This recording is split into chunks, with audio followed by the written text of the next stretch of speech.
Hola chiquillos, yo soy Ricardo y hoy estoy aquí para compartir una palabra más con ustedes. Y hoy nuestra palabra tiene que ver con nuestra conversión, tiene que ver con nuestra relación con Dios, ya se llama conversión constante, ya.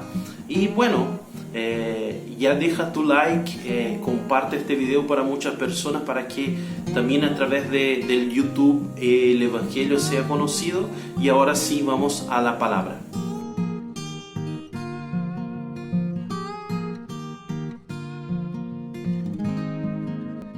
Bueno, hoy chiquillos yo quiero compartir esta palabra que yo les dije a ustedes que se llama conversión constante. Y hoy me gustaría hablar respecto de nuestra conversión, de nuestra transformación, de nuestra conversión constante, de estar siempre convirtiéndose en un cristiano mejor. Ya algunas veces dentro de la iglesia nosotros conversamos respecto de este tema. Y bueno, muchas veces cuando hablamos de este tema o cuando nos preguntan ¿cuándo te convertiste? La primera cosa que viene a nuestra mente es el momento a donde nosotros aceptamos a Cristo, ¿ya? O algunos dicen, no, yo siempre viví dentro de la iglesia y todo, pero la palabra, ¿ya? La palabra nos enseña distinto. Si nosotros vamos a ver lo que Pablo va a explicar ahí en Romanos 12, en el verso 2, que nos va a decir así: no se amolden al mundo actual, sino sean transformados mediante la renovación de su mente. Así podrán comprobar cuál es la voluntad de Dios, buena, agradable y perfecta.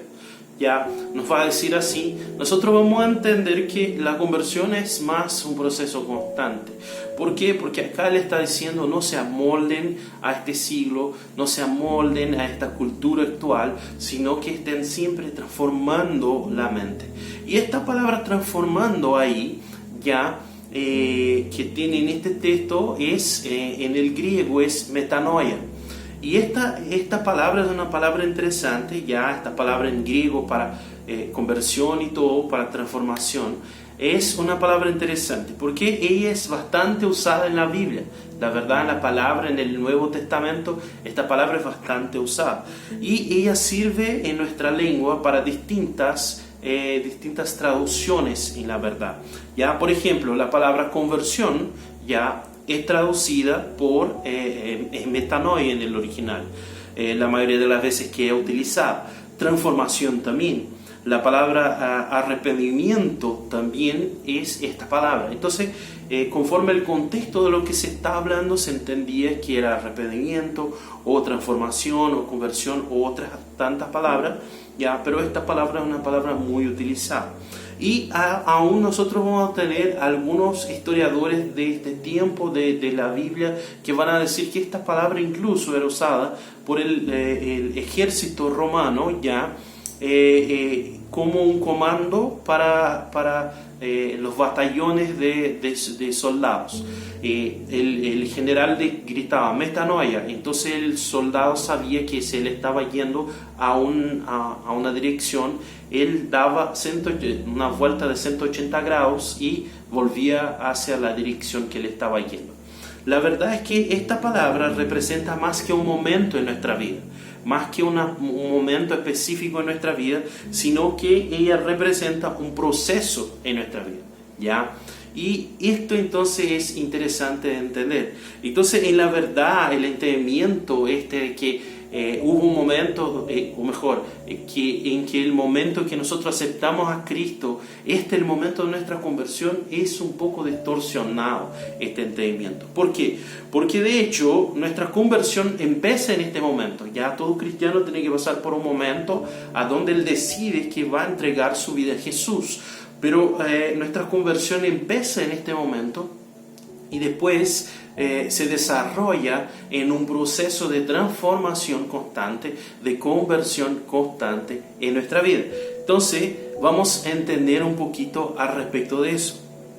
Ya, primero, ya que nos muestra que esto es una verdad, es que la conversión es un proceso de cambio constante. Ya, mire lo que va a decir ahí en Mateo 3, del 7 al 11, nos va a decir: Pero al ver que muchos fariseos y saduceos llegaban a donde él estaba bautizando, les advirtió: camada de víboras, ¿quién les dijo que podrán escapar del castigo que se acerca? Produzcan frutos que demuestren arrepentimiento. No piensen que podrán alegar: tenemos a Abraham por padre, porque les digo que Dios es capaz de sacarle hijos a Abraham incluso de estas piedras. El hacha ya está puesto a la raíz de los árboles, y todo árbol que no produzca buen fruto será cortado y arrojado al fuego. Yo les bautizo a ustedes con agua para que se arrepientan, pero el que viene después de mí es más poderoso que yo, y ni siquiera merezco llevarle las sandalias. Él los bautizará con el Espíritu y con fuego. Eso, la verdad, quien está hablando es Juan el Bautista, ¿ya? Y él está explicando para nosotros mejor. Él estaba bautizando en el desierto, y es lo que el texto nos está mostrando, ¿ya? Y él percibe que se están acercando algunos fariseos y saduceos, que eran los religiosos de aquella época, ¿ya? Entonces él empieza un discurso muy duro para que estas personas entiendan que Dios está buscando más que la tradición, más que frecuentar una iglesia. La verdad, los fariseos eran los que frecuentaban la iglesia, los religiosos de aquella época, eran como que los que van a la iglesia, están siempre ahí, ¿ya? Pero Juan habla ahí que no importaba que ellos eran descendientes de Abraham. O sea, en otras palabras era decir, porque para el judío ser descendiente de Abraham era como que decir que él era alguien que ya estaba salvo, ¿ya? Entonces como que él participaba de una tradición que lo salvara. Pero es lo mismo que él nos dijera hoy, que a alguien que nació en la iglesia o que está siempre en la iglesia, decir: no importa que ustedes estén en la iglesia, es necesario que ustedes produzcan frutos dignos de arrepentimiento, ¿ya? Entonces era lo que él estaba diciendo, lo que importaban a los frutos que estaban siendo presentados ya a partir de ellos. Esto era lo que Juan estaba diciendo. ¿Y qué Juan quiere decir entonces con produzcan frutos dignos de arrepentimiento? ¿Qué le quiere decir con esto? Porque si tú te pones a pensar un poquito, a veces nosotros pasamos por encima en este pasaje y no nos damos cuenta de que él está hablando de un tipo de arrepentimiento distinto de lo que generalmente nosotros hablamos. ¿Por qué? Porque si vamos a pensar que cuando nosotros nos arrepentimos de algo, es que dejamos de hacer esta situación, entonces el mismo arrepentimiento sería el fruto ahí en este sentido, ¿ya? Sería lo que da el resultado. Pero acá él está diciendo algo al revés. Él está diciendo: comprueben el arrepentimiento de estar lejos de Dios, comprueben la forma de estar con Dios, ¿ya?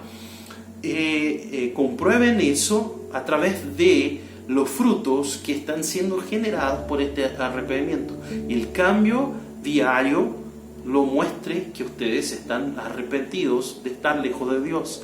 Es esto que él está diciendo. Entonces, cuando él habla de esta forma, eso nos está diciendo que él está hablando de una vida de frutos, y que nosotros tenemos que tener una vida de frutos que comprueben nuestro arrepentimiento. Entonces, metanoia, ya que es la palabra aquí, ya metanoia es un proceso constante de dar frutos que muestren a las personas el arrepentimiento que hay en nosotros de no estar próximos de Dios. Entonces es un proceso constante. Otra cosa que nos muestra que eso es un proceso constante es que la conversión es un proceso de quedarse más parecido con Dios.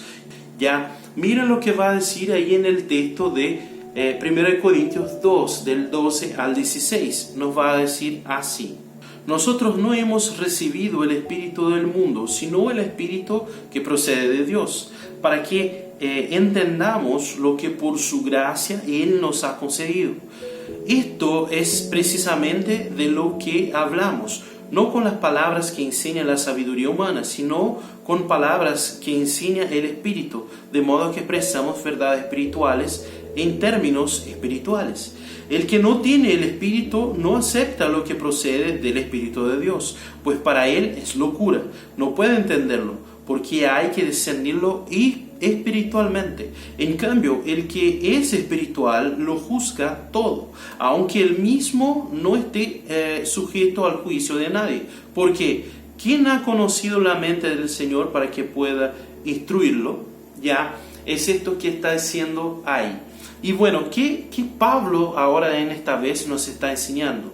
Ya, él viene hablando la verdad, él viene hablando a nosotros al respecto de precisamente estar con Dios, de vivir esta verdad espiritual, de ser parecido con Dios. Ya, entonces él nos va a traer esta enseñanza acá a través de lo que él enseña a los corintios. Y Pablo empieza diciendo acá que el Espíritu que está sobre nosotros, que vive en nosotros, es el Espíritu Santo de Dios. Y este Espíritu Santo de Dios nos quiere mostrar realidades espirituales, nos quiere mostrar las realidades del reino de Dios. Ya, él hace una distinción en la forma de pensar que tiene el hombre natural y el hombre espiritual. Él hace esta distinción. Él dice, el hombre natural actúa de esta forma porque no tiene el Espíritu, y el hombre espiritual actúa de otra forma porque el Espíritu de Dios lo está guiando. Entonces, lo que Pablo nos está diciendo acá es que por eso el hombre espiritual, lo que parecido con Cristo, el que se parece con Cristo, ya, él entiende de las cosas espirituales, ya, y de las cosas del reino de Dios. Entonces él actúa distinto porque él entiende del reino de Dios. Y lo que Pablo quiere decir entonces es que este hombre espiritual, él se parece más con Dios. ¿Y qué Pablo quiere decir con tenemos la mente de Cristo? Con tener la mente de Cristo. ¿Qué es lo que él nos está diciendo acá en esto? Tener la mente de Cristo no es solamente recibir dirección de Dios. Él no está hablando de alguien que recibe una dirección de Dios en este texto, sino que cuando él dice tener la mente de Cristo, él está diciendo que tener la mente de Cristo es entender las cosas como Cristo las entiende, es decidir como Jesús decide, es pensar así como Él. ¿Ya? Entonces él está diciendo, nosotros pensamos así como Cristo piensa. Es esto que él está diciendo. Entonces, metanoia también es ya un proceso constante de transformar nuestra mente como la mente de Cristo. Transformar nuestra mente como si fuera la mente de Cristo. Pensar como Cristo piensa. Entonces, esto también es metanoia. ¿Ya? Y por último, ya que nos muestra la verdad que la conversión es un proceso constante, es que la conversión es un proceso de maduración constante. ¿Ya? Esto es lo que nos muestra. Bueno, si nosotros ya estamos en 1 Corintios, seguimos en 1 Corintios, pero vamos al capítulo 13 y leemos el verso 11 que nos dice así: cuando yo era niño, hablaba como niño, pensaba como niño, razonaba como niño. Cuando llegué a ser adulto, dejé atrás las cosas de niño. ¿En qué momento Pablo otra vez nos está hablando eso? Estamos en 1 Corintios 13 y ustedes saben que Pablo habla del amor en 1 Corintios 13. Y él pasa todo el capítulo hablando del amor. Y después cuando él llega en el capítulo 11 parece que él habla de una cosa completamente distinta. Porque él está hablando de madurez, pero lo que Pablo nos está diciendo en este momento es: antes yo no entendía el amor de Dios porque no tenía madurez para entender el amor de Dios, pero porque yo era como un niño y yo hacía como las cosas de niño, pero cuando dejé de ser niño, entonces recibí la madurez de una persona que creció ya, y ahí pasé a entender las cosas de Dios. Entonces Pablo declara aquí que es necesario madurez para entender el amor de Dios. Es más, él está diciendo, antes yo no entendía la voluntad de Dios, yo no entendía el cuidado de Dios, yo no entendía el amor de Dios, pero cuando alcancé madurez, ya entonces pasé a entender todo eso. Ya, él declara que cuando nosotros vamos madurando, ya, cuando vamos madurando nosotros, vamos conociendo partes y características de Dios que antes de llegar a la madurez nosotros no conocíamos. Ya, yo te puedo dar ejemplos de mi vida. Yo a los 12 años tomé la decisión de vivir con Cristo. Yo estaba en una conversa con un amigo mío que ya era líder del ministerio de jóvenes de la iglesia. Y yo estaba conversando con él y ver el carácter de Dios, el amor que había en su vida, ya eso me abrió los ojos y yo dije, yo quiero vivir eso. Yo quiero vivir como Él. Y empecé a buscar a Dios. Pero cuando yo tenía 18 años, por ejemplo, Dios vino y me habló tan fuerte y me mostró que yo ya estaba llegando a ser líder de jóvenes, y de hecho ya era líder de jóvenes hace algún tiempo, y Dios me llevó a entender que era necesario en mi vida que yo empezara a portarme como alguien responsable. Entonces Dios me convenció a empezar a trabajar en este tiempo, a dar testimonio y todo eso, y yo me profundicé más en Dios, y eso me llevó a conocer Dios de una forma distinta. Y después, cuando estaba más grande, con 26 años, 27 años, o mejor con 25 por ahí, yo entré en un conflicto muy grande en mi vida, porque yo ya era líder y todo eso, pero muchas cosas en mi actitud generaban conflictos adentro de la iglesia. Generaban problemas a los jóvenes, porque yo era muy porfiado, tenía muchas cosas, aún tengo muchas cosas para ser tratadas por Dios, pero en este momento era lo que Dios me estaba desafiando. Y cuando yo recibí este desafío, entendí eso y empecé a cambiar estas situaciones, porque yo llegaba a conocer más a Dios y maduré más en esto. Fue en este momento que encontré la persona con quien me casé, que es Ana, y ustedes conocen. Fue en este momento que yo recibí el desafío de empezar a pastorear una iglesia, y en estos momentos, entonces fue un proceso de madurez, y cuando yo llegaba más profundo en esta madurez, yo conocía partes de Dios que antes no conocía. Entonces todos estos fueron procesos de madurez en mi vida, ya que me hicieron conocer partes y características de Dios que yo no conocía, y eso me llevó a tener más intimidad con Dios. Esta es la verdad. Entonces metanoia también es un proceso constante de madurez, ya, para tener más intimidad con el Padre. También es esto. Entonces yo quiero decirte, con esta palabra yo tengo una única intención. Lo que yo quiero decir es que el desafío de cambiar, ya, y ser más parecido con Jesús y más maduro en nuestras vidas, ya, es un proceso constante en nuestra vida. Es un proceso de transformación en nuestra vida. Es una conversión constante, ¿ya? Entonces yo quiero pedir que tú cierres tus ojos. Yo quiero orar contigo para que esta palabra venga a desafiarnos en aquello que Dios quiere convertirnos en este momento, que Dios quiere tratar en nuestras vidas en este momento. Así que cierra tus ojos, que yo quiero orar. Dios, delante de tu presencia quiero entregar a esta iglesia que nos escucha, y quiero entregar mi vida, y en este momento quiero pedirte que vengas a enseñarnos y tratar de estas palabras en nuestras vidas, Dios, y transformarnos a partir de eso. Viene a traer en nuestra vida conversión constante, Dios. En nombre de Jesús. Amén. Amén, chiquillos. Yo quiero agradecer a ustedes por haber acompañado hasta este momento. Ya quiero pedir otra vez, dejen el like de ustedes, compartan este video para muchas más personas, sigan nosotros en las redes sociales, se inscriban en el canal y todo este montón de cosas que nosotros siempre hablamos, pero esta es muy importante para que más y más personas conozcan el Evangelio, y el Evangelio sea divulgado así también a través de las redes sociales, a través del YouTube y todo eso. Así que bendiga a más personas a través de eso. Chao, chao, y hasta el próximo video.